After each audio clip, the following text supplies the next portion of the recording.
Salam sejahtera Malaysia, denyut nadi suara rakyat bergema di channel ini. Jangan lupa tekan butang subscribe, like dan share. Malaysia kita punya, cintai Malaysiaku, kita jaga kita.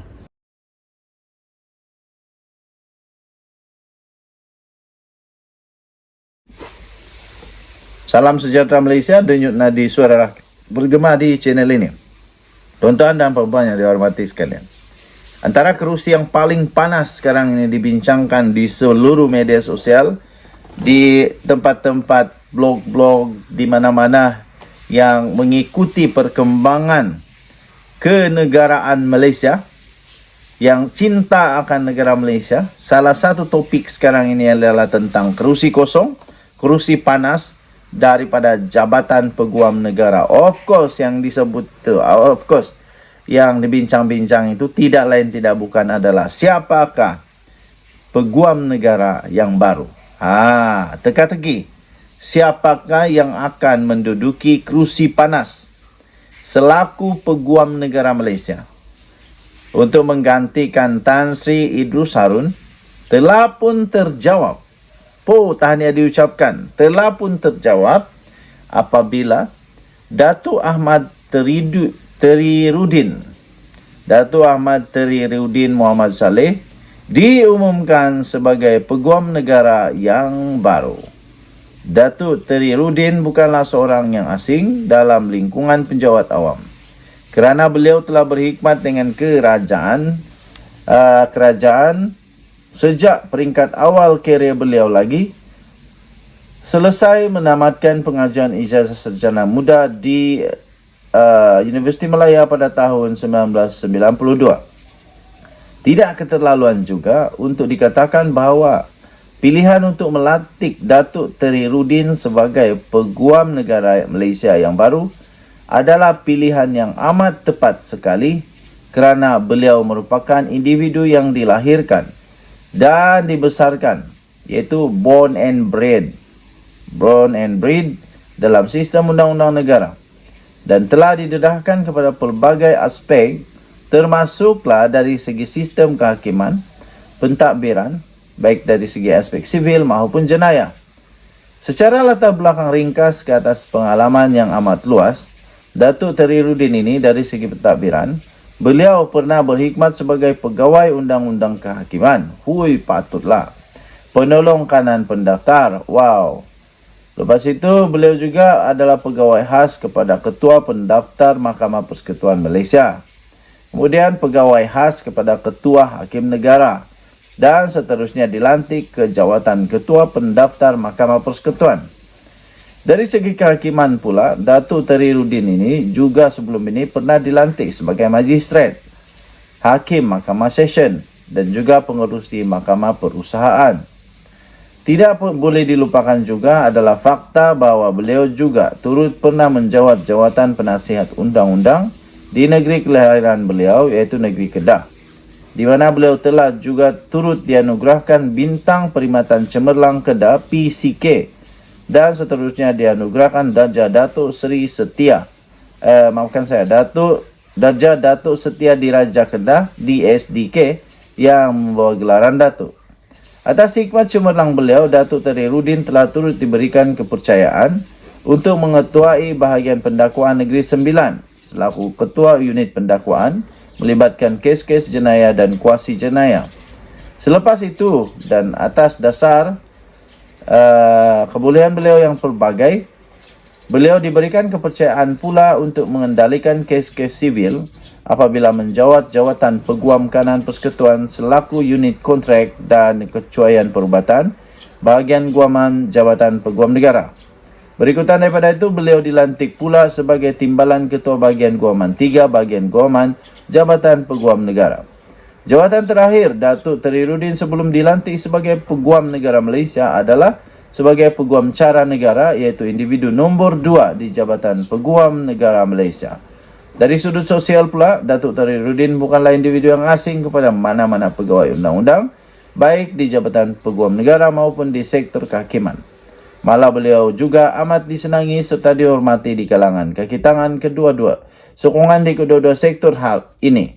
Hal ini terbukti dengan sendirinya kerana beliau diberikan kepercayaan untuk dilantik sebagai penasihat kepada Kelab Sukan dan Kebajikan Mahkamah serta Persatuan Pegawai Kehakiman dan Perundangan sehingga kini. Okey, tuan-tuan dan puan yang dihormati sekalian, untuk mengenali beliau dengan lebih dekat lagi, anda boleh layari harapandaily.com. harapandaily.com dengan tajuk Calon Terbaik Kerusi Panas Jabatan Peguam Negara. Denyut nadi Suara Rakyat bergema di channel ini. Bye-bye. Salam sejahtera Malaysia. Denyut nadi Suara Rakyat bergema di channel ini.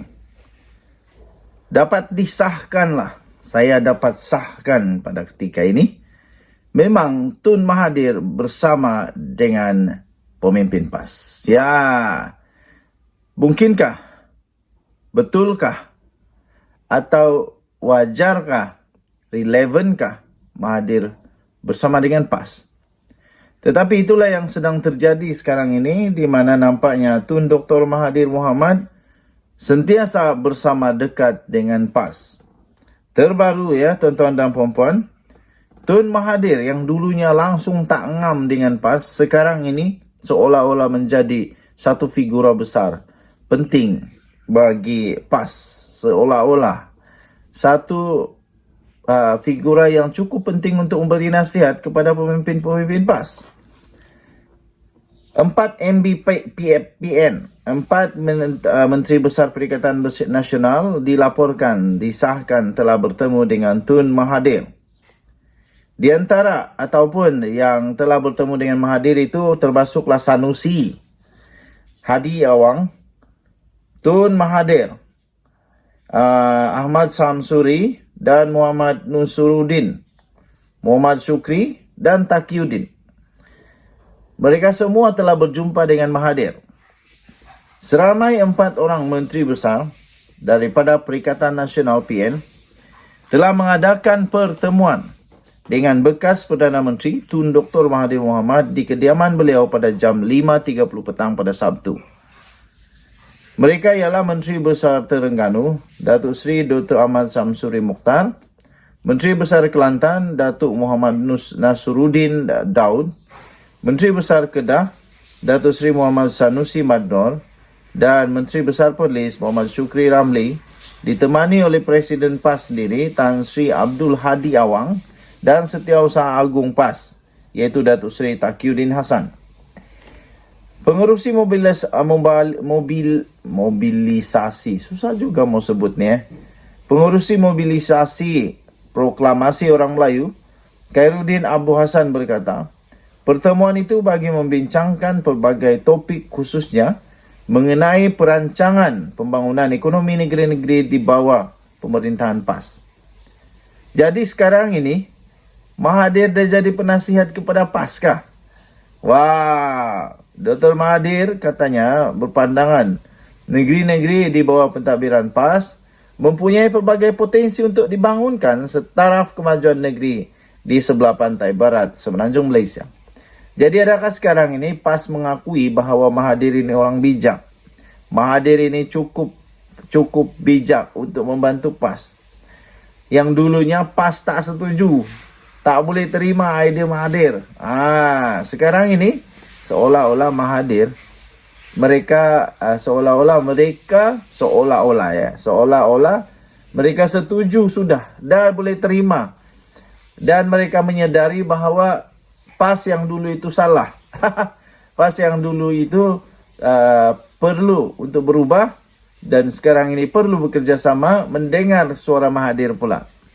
Okey, jadi memang Mahathir nampaknya selama ini betul lah, kerana dia pun juga pernah menyuarakan tentang kemajuan negeri Kelantan, Terengganu ataupun di mana-mana saja yang diperintah oleh PAS. Tapi waktu itu tak boleh diterima. Sekarang dah jadi penasihat. Katanya perjumpaan selama 1 jam 30 minit itu berjalan dengan suasana yang amat mesra. Amat mesra. Disusuli dengan hidangan minum petang bersama Dr. Mahathir, katanya dalam kenyataan pada Sabtu. Sebelum ini, Dr. Mahathir dilihat menyokong parti berkenaan ketika kempen pilihan raya negeri PRN yang telah berlangsung 12 Ogos lalu dengan meminta pengundi memberikan kemenangan kepada PN. PN berjaya mempertahankan 3 negeri iaitu Kedah, Kelantan dan Terengganu dalam pilihan raya tersebut. Dan yang nadi suara rakyat bergema di channel ini. Nampaknya apa saja boleh berubah kerana politik. Apa sahaja boleh diubah kerana politik. Wow, tadi diucapkan kepada Tun Mahathir dan PAS. Kita jumpa lagi. Bye-bye.